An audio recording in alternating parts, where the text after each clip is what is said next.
Hey, what's up, guys? Welcome back to episode 8 of the Ascendancy podcast. My name is Chris. Awesome.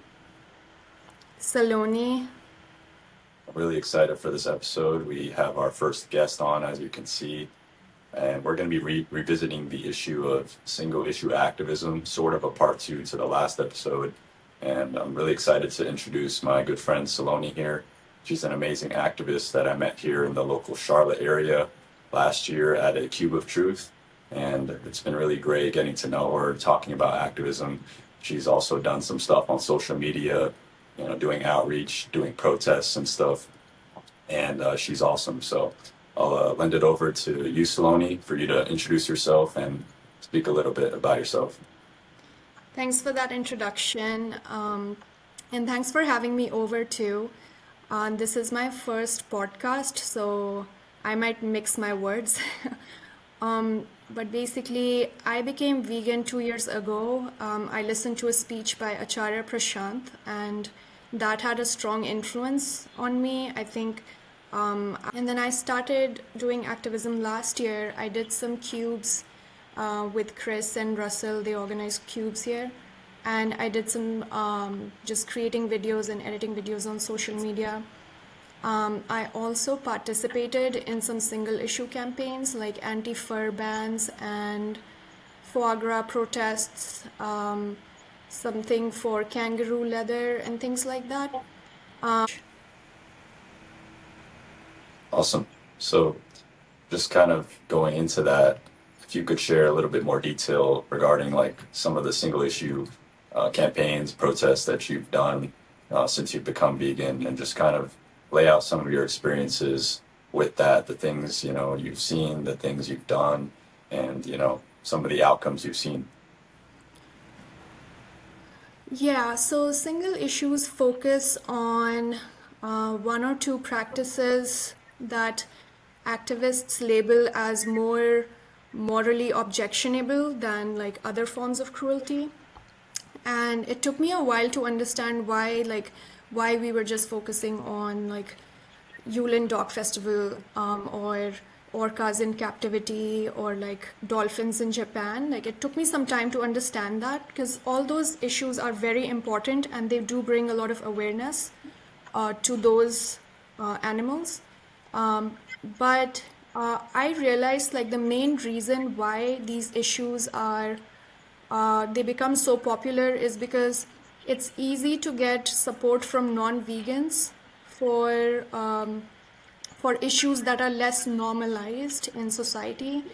Because people are deeply conditioned to think that like systemic torture of farmed animals is okay, but no one sees dolphins as like daily dinner or orcas. Like people are against that whole idea of capturing a beautiful orca and all of that. So I think it's easy to get public support and media attention for single issue campaigns. And took me some time to understand why activists think that these campaigns are effective. And I think it's because they think that they can take this one industry and get attract non-vegans in this through this single issue and use that to set a cultural precedent for other animals. They think that non-vegans are not ready to have the discussion about farmed animals yet. So let's bring them in with orcas or foie gras or fur campaigns, and then hopefully when they see cruelty in that specific area, that will make them relate to cruelty in broader animal rights issues. So I think that's the thought behind it. I think the assumption is that non-vegans are not ready, and this is a great way to bring them in the movement. So my experience, it feels funny to say this because last year I was very passionately fighting fur, and I was in the disruptions for anti-fur campaigns. I do I do want to mention that activists who organize such campaigns, they're very sincere and honest in their intentions, and I do admire their passion a lot. But I did have a lot of disagreements in the strategies because it sends a very confusing message. It sends a message that fur is bad, but leather is okay. And like, like it just sends a confusing message of like certain forms of cruelty are acceptable, but others are not. So that does not really align with veganism because veganism is an absolute rejection of all animal cruelty, and bringing non-vegans in and then sending them with this confusing sort of message was something that I didn't agree with. And that's the reason that now I'm trying to distance myself from single issue campaigns, because I feel like I understand the whole idea of trying to shift public perception one industry at a time. But I think this I think it doesn't work that way, because if someone's eating steak every day and there may be like protesting dog meat in Yulin Dog Festival, then I don't think they feel the obligation to do anything about their steak eating habit, you know? And I feel like in that sense, it's very confusing. It's much more effective if, as vegans and as activists, we can send a single loud and clear message that, cruelty is unacceptable for all animals in any form. Like, there's no such thing as little bit cruelty and a little more cruelty. There's no levels of cruelty. Cruelty on any level is unacceptable. So that's my take on it. Basically, I think I understand that single issue campaigns make them feel like they see small wins as a stepping stone to opening the door for future advocacy of like broader animal rights issues. But I think it causes distraction rather than causing incremental changes. So that's my take on it. Absolutely. And Chris, would you say that in your experience you've come to the same conclusion, or what is your thought on this subject, and how does it align with Saloni's? Yeah, Saloni definitely pointed out some new thoughts that I'd actually not considered before. Since she's done some of these single issue events herself, she's come to some insights that I'd actually not considered before. Particularly, some of these activists are seeing it as stepping stones toward animal liberation in the future. And I definitely, it's good to balance our perspective and try to look at it from the other side instead of just,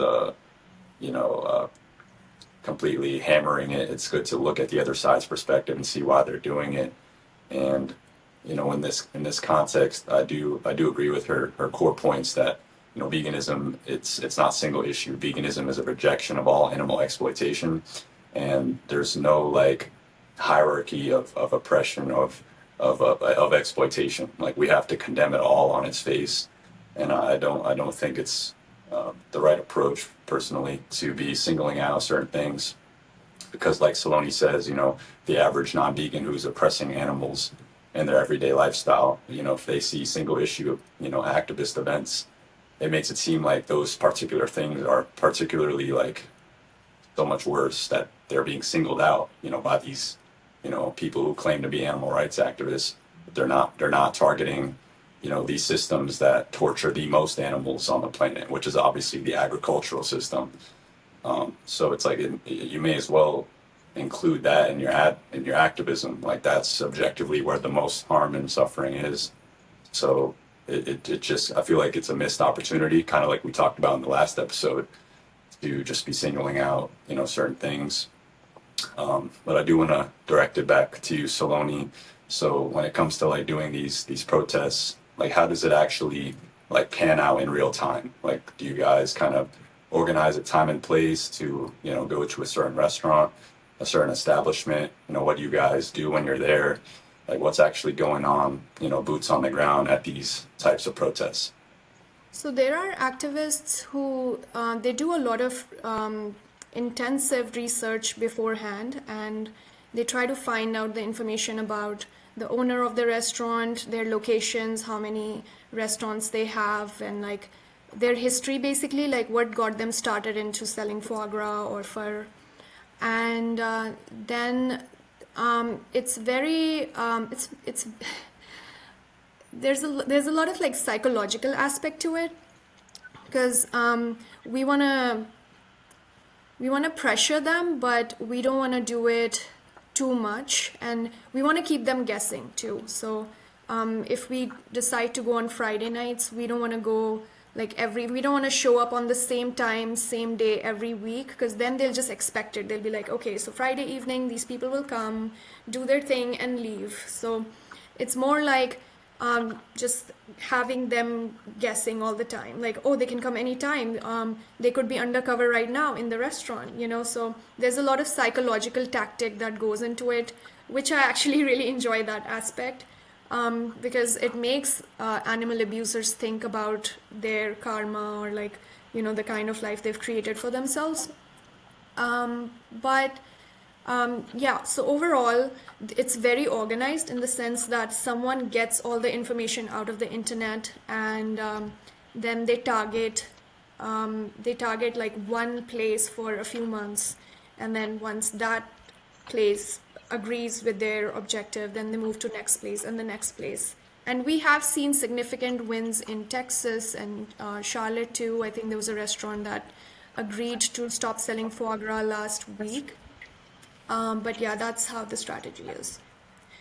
I think my issue with that is like, if someone's not selling foie gras, but the consumer still wants meat, that will just increase demand for steak. So is it better for someone to like, now they're not eating foie gras but they're eating steak? So that's another issue that I have, that the demand for other animal products increases. So I don't know, like I feel like we're fighting a tank with stones by doing disruptions. It just doesn't seem very effective as a strategy, because like if people become vegan, then like the root of the tree changes, and the fruits that come from it are compassionate in all directions towards all animals, because there's no moral distinction between ducks and chicken and pigs and cows and transportation animals like donkeys and horses and monkeys and rabbits and labs. So just like singling out one or two animals is just going to like it's like working on the surface and like trying to get to the core of the issue from the surface. But if people become vegan, then you're working inside out. You're addressing the root cause of non-veganism, which is human ignorance, and people not having complete information of these animal industries, and like deep conditioning that people have, that animals are objects and they're here for our benefit. So if that changes, if every vegan activist comes out with that single message, which is loud and clear, then I think it will change a lot of things. Absolutely. Yeah, thank you. Yeah. In my personal experience, I've seen a widespread misunderstanding of what veganism actually is. I've even had people say, hey, look, I see that you're vegan, but I'm an ethical hunter, whatever that means. And it seems like there's just a widespread misunderstanding of what veganism actually is, and this is very evident in the way that people argue against it. And we have a very limited amount of time that we can do activism and speak in public and even post online. So I think we should use our time as effectively as possible, and as you're saying, get to the very core of the issue rather than the surface level. Like once you have people who fully understand that exploiting animals is always wrong all across the board, there's no way to exploit animals in a way that's morally acceptable, then they can influence others to have the same perspective, and it creates a viral effect of the core of this idea just branching out through people through a genuine understanding and education on the subject. And it sounds like your perspective on this is really highly evolved and thoughtful. And I wonder, was there a specific time or a specific instance where you came to this conclusion, or did it happen over time? Was there like a specific turning point for you? There were lots of like small incidents. It wasn't overnight because I thought about it really hard and very long. And like I said earlier, some of my closest friends are really passionate about this form of activism. So and I know they're like good people. They're honest, they're passionate, they're very devoted. So I really wanted to understand their perspective too. But there was this one instance when we were protesting a foie gras restaurant, and there was a non-vegan person who came, and he was interested in knowing what we are doing. And we had a TV at that time, so he saw some footage of foie gras. And obviously, at that time, he was like, oh my God, this is horrible. But he was also kind of confused about the selective compassion. I think these protests can be very effective if there's a system of information dissemination for all animal exploitation. So, like, people come in, because there's a lot of emotional appeal to like a group of people chanting and screaming, and like trying to fight the system or whatever. So when people come in, there should be a system to like then introduce them to the overall idea of veganism, and not just, I think you mentioned this, Austin, that it is a missed opportunity. And I felt like that was so on point what you said. Because he was he was interested, he was genuinely curious, but he didn't get the answer that he was looking for. It was like a eureka moment for me too, because I was like, oh my God, she's right. Because as a non-vegan, what is she learning from this disruption? She's learning that it's okay to be cruel, it's okay to eat livers of ducks and other animals. That's fine. It's not okay to force feed. So certain forms of cruelty are fine and other forms are not. But there is no moral distinction between one or the other. In my mind, that's how I see it. So being an abolitionist, I stand for absolute rejection. And I don't think that non-vegans are so stupid that they won't get a clear message if we try hard enough. I think the underlying assumption of single issue campaigns is that they're not ready yet for the message. So let's compromise the message, let's dilute it a little bit, let them come in and introduce them to the idea step by step. But when I was given the message, I was told, I got all information in one day. And then from that, I was able to make an informed choice for my future choices. So we have to give non-vegans a benefit of doubt and tell them everything and not just like play games with them, you know? Absolutely. What you said just sparked so much thought in me, and it made me think about how I learned about veganism. And one day I fully educated myself on the subject in one day, starting with a video by Gary Yurovsky, James Wildman, Watching Earthlings. So I saw all of the information presented to me at one time. And I think that a lot of this single issue activism is really centered on this idea of this foot in the door approach, where you give people one small piece of information and it's going to influence them over time, and then they're going to come to these larger conclusions on their own.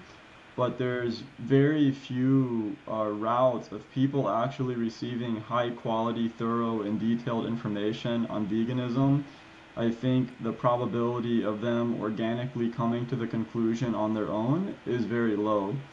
So it's almost like an insult to people's intelligence in a way by saying this, like, oh, you can't get the full picture, you can't understand the full thing. People come to the argument or to the discussion at varying levels, varying perspectives, varying willingnesses to be receptive of it. But that side of it should be on them. I think it should be on our side of it to paint the full picture. And if they can't understand, then it's sort of on them. But I think we should have an obligation to speak to them in good faith. And what you said just really made me think about that, how with these limited times and these limited interactions that we have with people, we should present the highest level and the most educational perspective to them. So this way, regardless of where they are, we increase our chances of them actually fully getting it.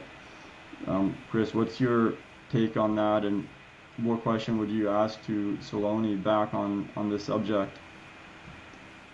Yeah, those are some really good points for sure. I think it's really important for us activists to not, shoot ourselves in the foot and be pessimistic and think like these people are too conditioned or too stupid to understand. We have to give them the benefit of the doubt. We have to advocate for the animals with the full conviction, the full message. And, I consider Garyofsky like somewhat of a mentor, even though I've never spoken to him directly. I've watched all of his work online, and he always emphasized truth over everything. If you give someone the truth, that is the most powerful thing that you can give them.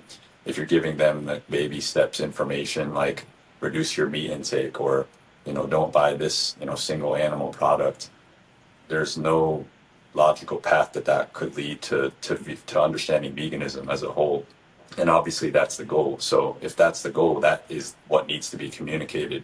It needs to be commensurate with, the communications have to be commensurate with what your long-term goal is. So if you're giving them little nuggets, it's not clear how that's going to lead to the world we want to see, the fully, vegan embrace, in our culture. And one thing Saloni mentioned to me a few weeks ago that I found interesting was at one of the protests. I think she told me, one of the chants that they may use at these kinds of protests is that um, the restaurant has blood on their hands because they sell foie gras. And something interesting she told me was, I think the owner talked to her on the side and was like, I still have blood on my hands either way. If I take foie gras off the menu, all these other pigs and chickens and cows. He may have not said it this explicitly, but this is what he was meaning. Like, I still have blood on my hands because all these other animals are still being tortured, exploited, and slaughtered to come to our establishment. So from the perspective of the individuals in the restaurant and like the owners of the restaurant, they're not you're not communicating like this clear stance. It just makes them confused. Like, you're singling out this one thing, and like, what am I supposed to do here? Like, it's not, if I take foie gras off the menu, like, I still feel guilty about all these other animals that I'm complicit in exploiting. So it's just kind of interesting, and it's something I wanted to point out. And I would like, Saloni, if you could comment more on that and some of the, reactions you might have seen from, the non-vegan patrons of these restaurants, how they react. Like, how do they react when they see this stuff?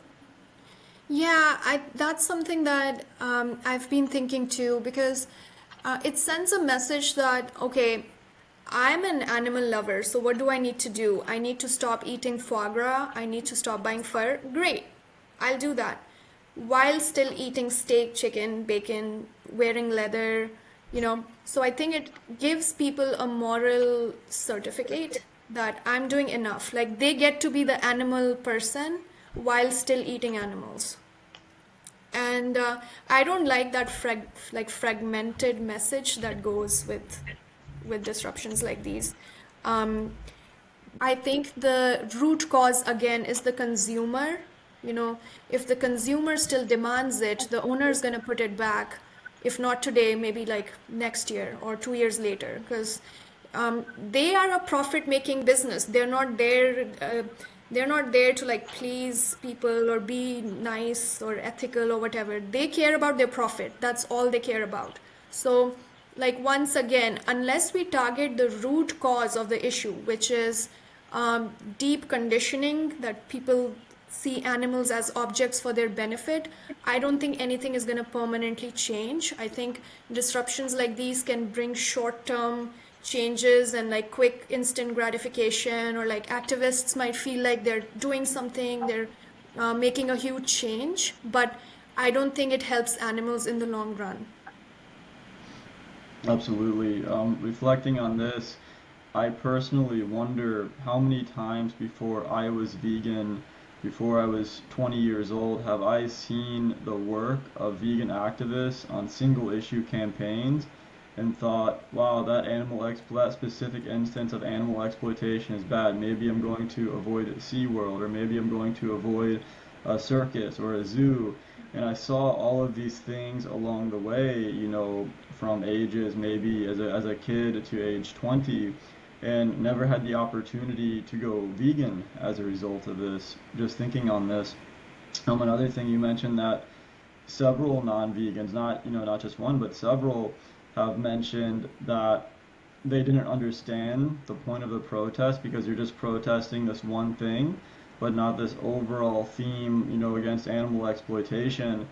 So that just really shows to me in a glaring way that we can potentially underestimate people.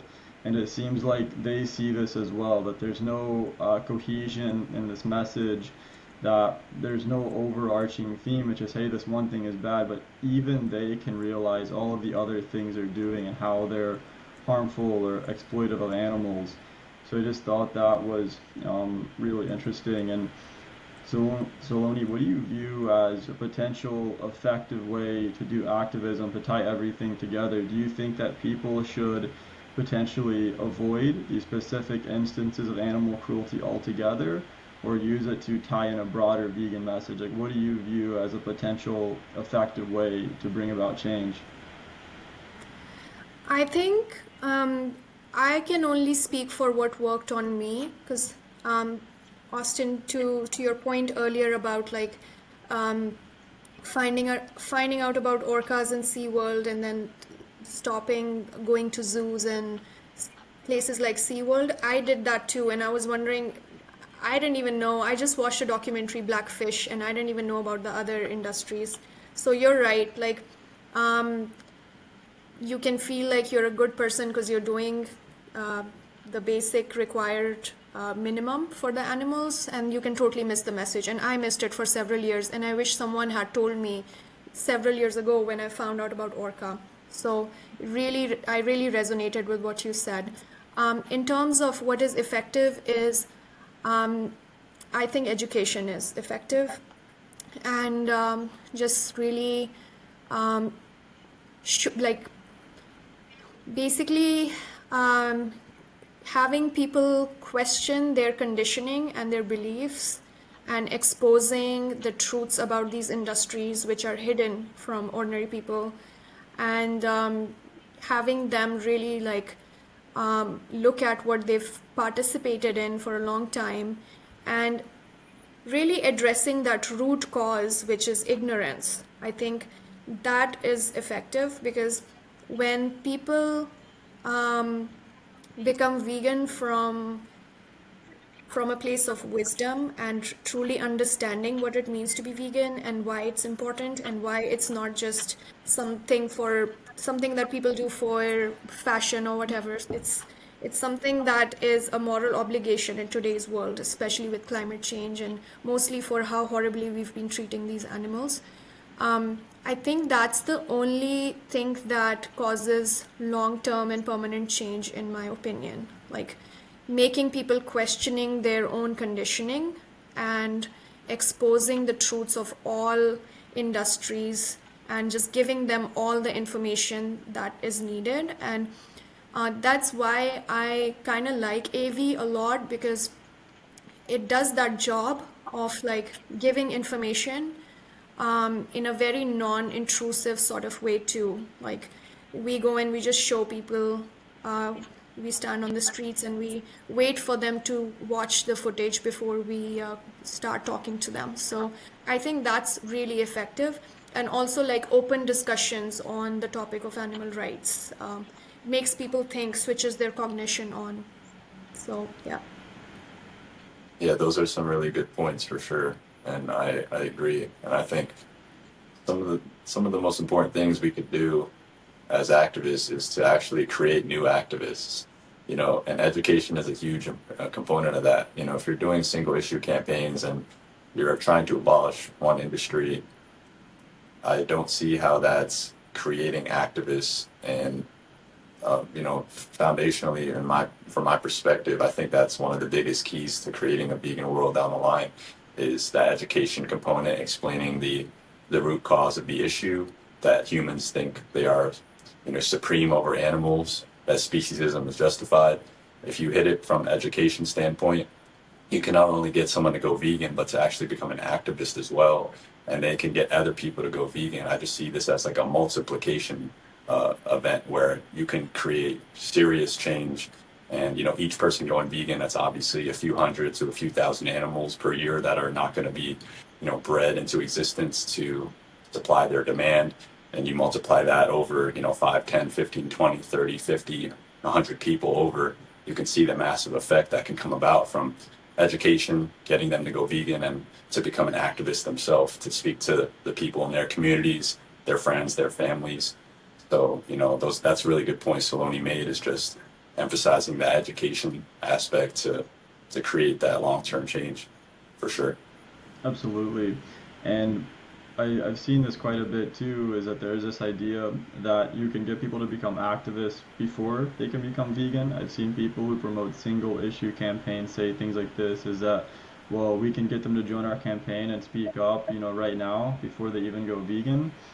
And I think this, in a way, is also, again, going back to sort of insulting people's intelligence, because activism can be a little bit stressful, it can be a bit confrontational, it's an action, it's something that people have to do, whereas veganism in itself really isn't. It's just not doing something, not exploiting animals, not preying on them, it's against these things. So I think that it's just sort of odd how people have this perspective that you can have people go out and become activists and take action while not fully embodying the ethical philosophy themselves. And I can't imagine any other moral philosophy or human rights group or initiative or anyone else in the field of ethics doing something similar. Like, let's say you're protesting domestic violence, and you're trying to recruit people who are domestic abusers into some campaign for domestic violence and speak out against it while they go home and beat their wives or something. It just doesn't make any sense. And I think only Yeah. when the victims are animals do people propose such sort of outlandish propositions when it comes to activism. But that's all I have, on this subject.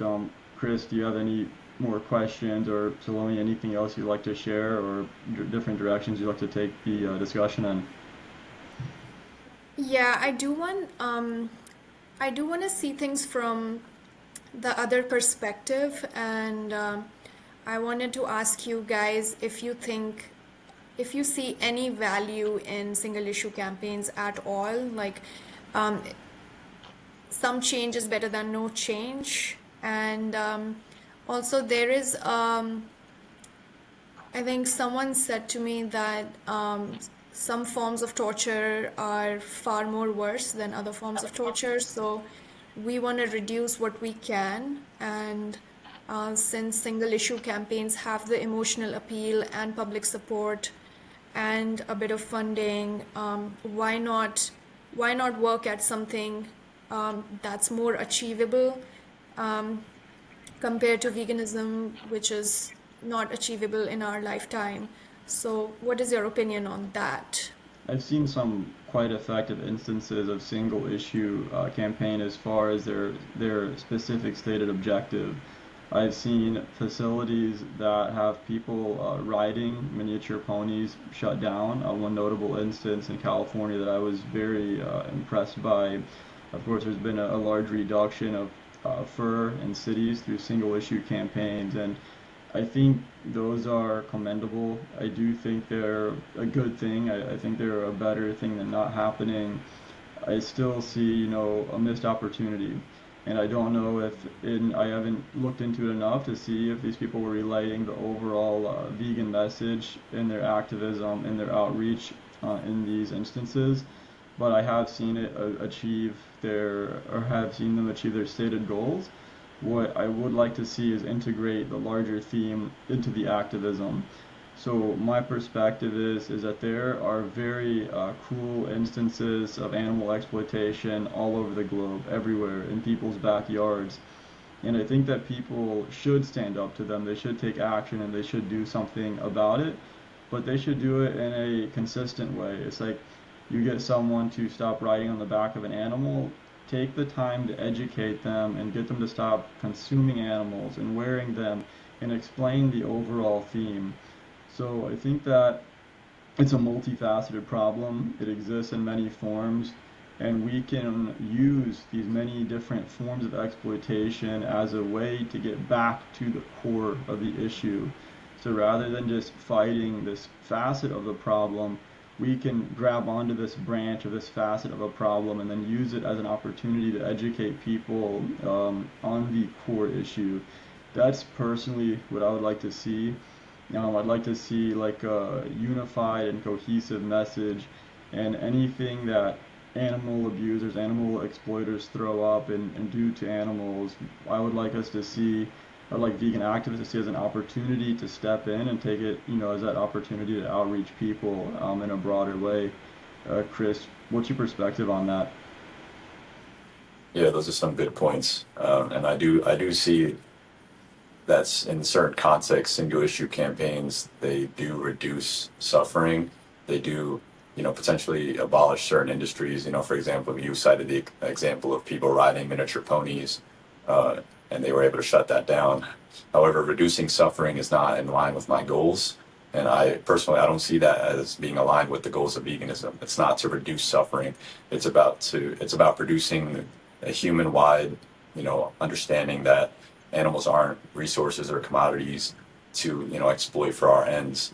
So it's not my objective to reduce suffering or to specifically target, oh, there's this huge problem, but if we can target this one part of it and get that to stop, well, that's obviously like a net good. And I do see that it could be a net good, but it's not aligned with my goals personally. I want to reject all of this entirely. And piggybacking off what you said, Austin, and forgive me for the speciesist term, piggybacking, I won't use that one again. But there's ways to improve this kind of activism to make it more inclusive of a holistic, advocating for veganism as a whole, an opportunity to outreach people and to get them to understand that, we brought your interest in with this single issue that we're protesting, but this goes beyond. This goes to all the animals of the earth, whether they, swim in the ocean or they walk on land, they fly in the air. It comes to everything. So what are these other ways that you're exploiting animals in your lifestyle? If you're against this, in order to be consistent with that, if you're against this fur, this foie gras, this XYZ, in order to be consistent with that, you need to embrace veganism as a whole. It's your job as an activist to explain that to that person. If they don't go vegan, you did your job. You don't have control over what people do. But I think it's really important for us to do our job correctly, explain veganism, make it clear to them that that is their ultimate obligation. And it's really important to just drive that point home for sure. And it does bring up another thought. And you mentioned this, Saloni, of like comparing suffering, like, oh, there's certain industries that, maybe torture animals worse than others. And it's simply not clear to me that that is actually something we should just so easily grant. Like, how do you compare the pain and suffering that a duck is going through by being force fed to the pain that a chicken's going through, in a chicken farm because they have two broken legs, they can't breathe, their heart's like palpitating? How can we compare the suffering between those two minds, those two bodies? It's not clear to me that there are certain forms of suffering that are worse than others. Obviously, in the extreme, you could say like, doing certain things to an animal in a really heinous manner that I won't describe is obviously worse than like slapping them or something. But in the context of these industries, a calf being torn away from their mother, like how do you quantify the pain of that compared to what an animal is going through in another industry? I just don't think that's appropriate to say, there's a hierarchy of what suffering or harm is worse than others. It's just not clear to me that we can so easily grant that, oh, this thing is definitely worse, we have to target that. I just don't I don't agree with that. Absolutely. Oh, Saloni, did you want to speak on that? Yeah, I think you said it really well, Chris. Like, how do you quantify suffering? And we don't know, like, if if animals could talk, would they ask us to target specific animals, or would they ask us to like fight for all of them together at the same time? I think they would want the second one. And my I don't know if because fur industry has been around. I mean, anti-fur campaigns, they've been around for more than 30 years or so, and fur is still selling in the stores. Like you can buy it. It may be banned from certain states like California, but it's still very much there. So how many more years will it take for fur to stop completely, and then we go after another industry?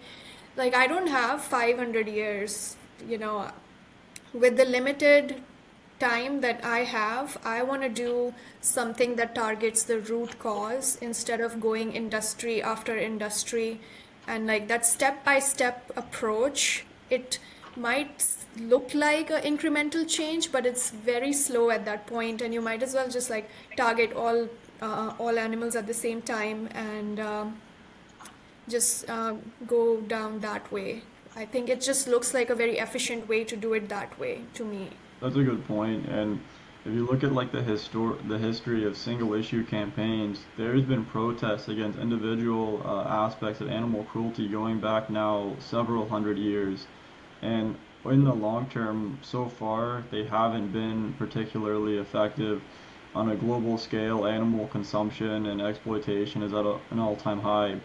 And the reason why is because even if people are against, infinite specific forms of animal cruelty, at the end of the day, they still view animals as objects that exist for them to exploit them. So the core of the issue has never been fully addressed, and even if we can gain, or the animals can gain small ground in certain areas, people are still buying animals at large, as food and commodities and test subjects and heinous experiments, etc. So really, we have to get to the core of this issue, and I think now is the most crucial time in history to do this. We have a small minority of people, but a small minority of people who are well educated on the subject and have, tremendous potential as far as shaping history, and we can create, a potential snowball effect. Like, let's say 1% of people on Earth right now are vegan. I personally think the number is a bit less, but one person gets two people to go vegan, two people get four people to go vegan.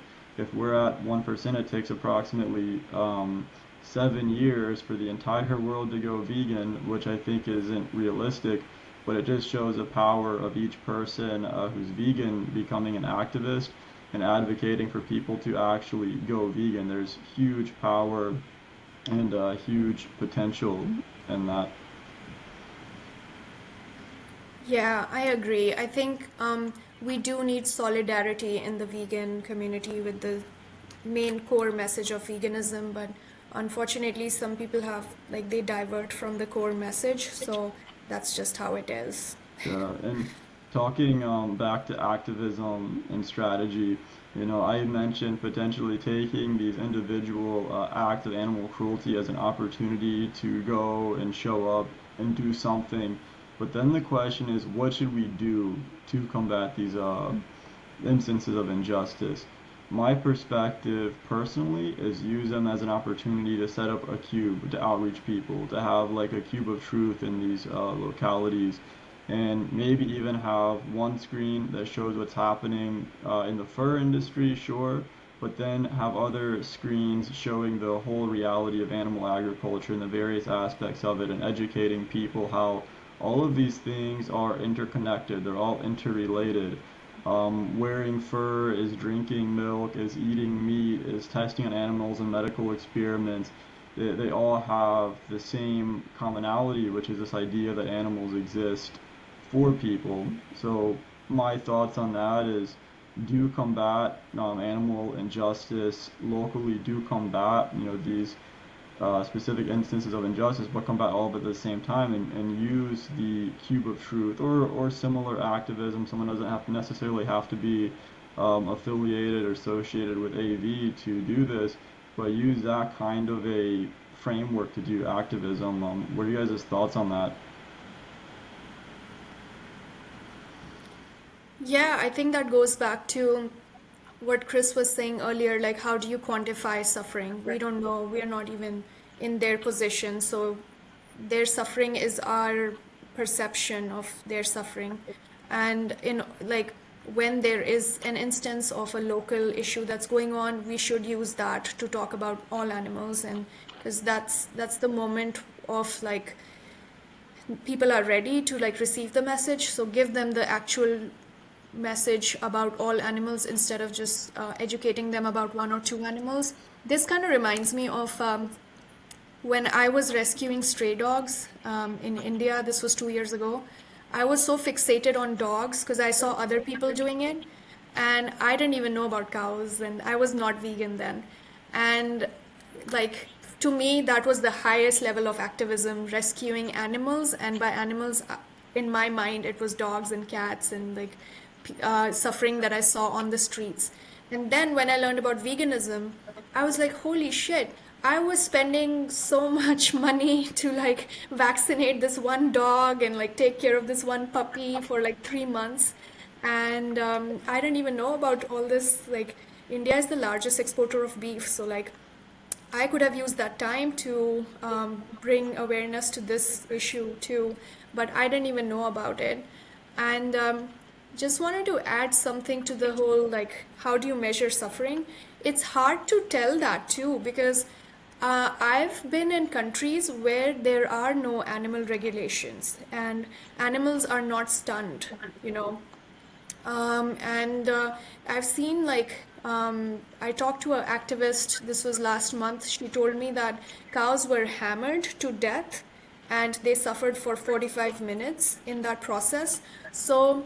Uh, with single issue campaigns, we also just assume that okay, this is bad, this is fine, this like there are the cruelty varies across the same industry too. Like just the beef industry, it might be really really cruel in some parts of the world, it might be okay. I mean, I don't want to say that because then we're saying like some cruelty is better, but just to like get my point across, um, it doesn't, when I think of single issue campaigns, there are so many single issues, and let's just tie them together because they're all related. They're a symptom of a larger problem.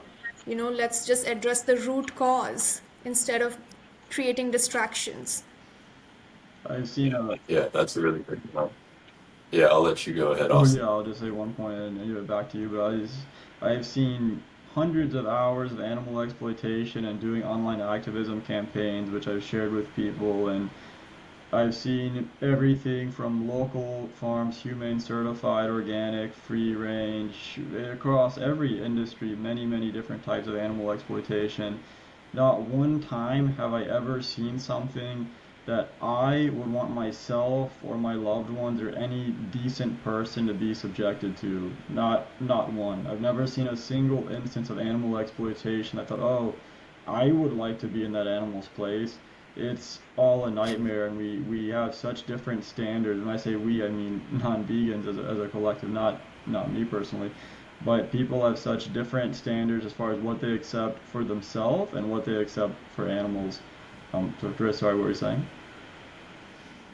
Yeah, that's a good point. And Saloni, you made an interesting point there that even within the same industry, there can be gradations of, cruelty or more suffering. For example, you can picture, in a more regulated environment like the US where, most slaughterhouses have to stun the animals before slaughtering them. You could picture these other countries that don't do that at all. It's like, how do you quantify which one is worse? I mean, like I was pivoting to before, it's hard to say which one is worse. And, even it's just like kind of a distraction, like you said, because you could spend your whole life.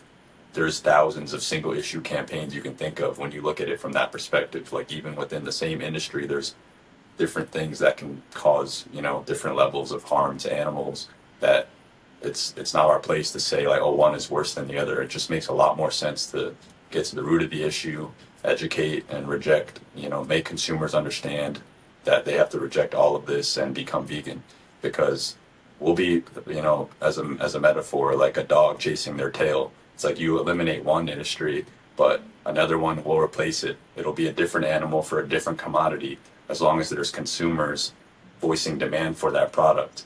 So you eliminate, hypothetically, foie gras. Let's say we ban that. We're not targeting speciesism and getting humans to reject human supremacy. There's gonna be consumers that are gonna demand a new novel animal product that just replaces foie gras. So you're just going in circles potentially. And I just see that as another pitfall that, I kind of thought of when hearing you speak about a Saloni. It just makes more sense in my mind to just, you know, definitely include a holistic approach of condemning all animal exploitation. If you are going to be doing single issue activism, and that's for me why I stand in my principles, and just makes a lot more sense to me from that angle. Absolutely, I agree with that. Yeah. Yeah, I think that could be a wrap for episode 8. Do you guys have any closing comments, anything you want to add? I think I'm good over here. Anything on your end, Saloni? I think I'm good. I just want to thank you guys again for letting me voice my Hey, opinions. thank you so much for coming onto the podcast. We appreciate your time. And anyone viewing this, we look forward to hearing your perspective. If you agree, disagree, let us know. We look forward to hearing it. And thank you for joining us. And we hope to see you in future episodes. Thanks for joining. Peace out. Thank you.